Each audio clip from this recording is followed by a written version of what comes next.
Now, we're going to take a step back in terms of technology development and move away from, say, cameras like your iPhone or your G9 or anything from Canon, and we're going to go to the world of plastics.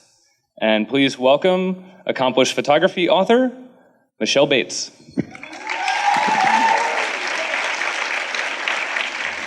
So sometimes creativity isn't necessarily helped by having the most advanced technology in whatever your field is. In fact, sometimes giving yourself limitations can help. Ignite is an example of that. So I'm going to talk about shooting with low-tech cameras. This is the Holga camera, and this is my muse.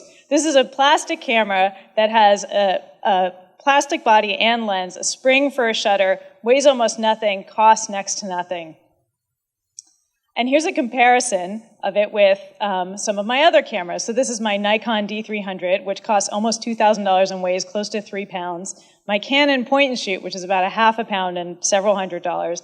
And then the Holga, which weighs less than ½ pound and costs like $30. This is the inside of the camera. Oh, it's so dark you can't even see it. It's got a spring for a shutter. And there's really nothing else in there.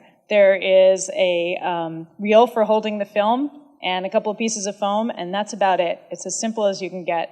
And so film, how many of you here have even used film, right? Yay, a few of you. So this is medium format film, which probably you haven't, and the format is 2¼ inch square images, which is 3 times the size of 35 millimeter. And they still do make this film. Just to make things a little more homemade, this is a handmade negative carrier that I cut out to fit my negatives. And I still use it when I print in the darkroom. Sometimes I also scan negatives. That's what a lot of people do now, even when they use these cameras, is scan the negatives.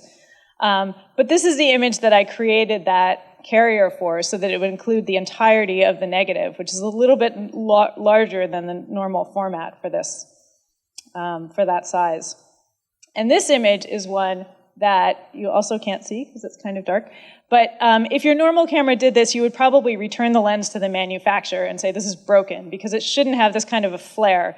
But if you embrace the quirks of the toy camera, you can get some really great effects. You can also shoot color in these. This is from the Solstice Parade, which I've been shooting for many years. And I want to show you some more examples of what other types of photography people are doing with these. And these are all photographers who are included in my book. One of the things that this camera doesn't do is advance the film for you. It also doesn't tell you you're supposed to or care whether you advance it. So you can click the shutter multiple times to build up exposure or make effects like this. This is a sea of cars on a freeway in LA. David Burnett is a photographer who's been shooting for 40 years and has photographed every president since Kennedy. So he started using Holgas recently, and that's Obama on the bottom, and he also shoots sports. This is the Olympics on the top, shooting with a little plastic Holga. Pauline St. Denis is a commercial photographer in New York, and she does all sorts of crazy stuff with Holga, including making panoramas by advancing the film partway so that the frames overlap, using strobe lights, and using transparency film, which is very difficult to use. Teru Koyama is a photojournalist who goes all over the world. I first saw his Holga images in Newsweek, pictures of Afghanistan, and this one's from Pakistan in the 2005 earthquake, and he also shoots in Iraq. So you can't see this as well. This is Becky Ramatowski shoots stars. There are stars in there. And she has mounted the Holga onto a star tracking mount to take long, long exposures of the stars, also with slide film.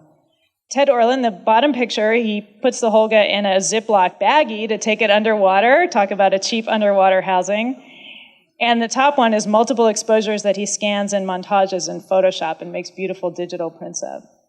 Brigitte Grenier has been doing humanitarian documentary projects. This one is on a project on water in Gaza.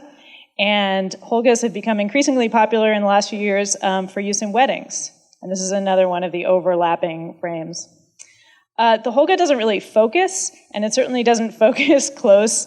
But if you want to take close-up pictures, you can use macro filters or a magnifying glass. But since you can't see through the lens, you need to use a measuring tape to know how far away you are from the subject.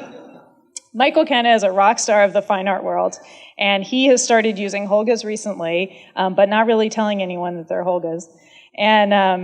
And Perry Dilbeck had done a documentary project and published a book about that. So there are lots of options for toy plastic cameras out there. The one on the bottom is the Diana camera, which started this all in the 1960s. And now there are some freaky versions of Holgas, like a Polaroid back and a stereo Holga. And these are some 35 millimeter versions. So there are lots of options if you would like to play with your toys. Some are cute, most of them are light and cheap, and all of them can be the antidote to the tyranny of technology.